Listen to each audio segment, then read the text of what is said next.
تداول نشاط مواقع التواصل الاجتماعي مقطع فيديو لعدد من الرجال الأمن بالمسجد الحرام بمكة المكرمة يساعدون شابا مبثور القدم على تقبيل الحجر الأسود.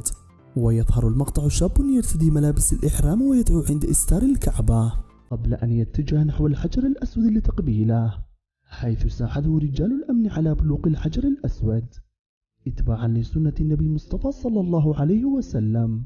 وأنشد المتداولون الفيديو بسلوك رجال الأمن وجهودهم المباركة في خدمة المعتمرين وزوار بيت الله الحرام، مؤكدين اعتزاز مثل هذه المواقف المشرفة لرجال الأمن، وداعين أن يجازيهم الله خير الجزاء يوم القيامة.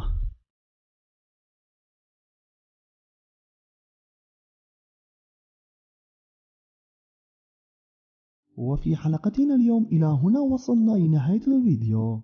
إن أعجبك الفيديو فلا تنسى اللايك والاشتراك.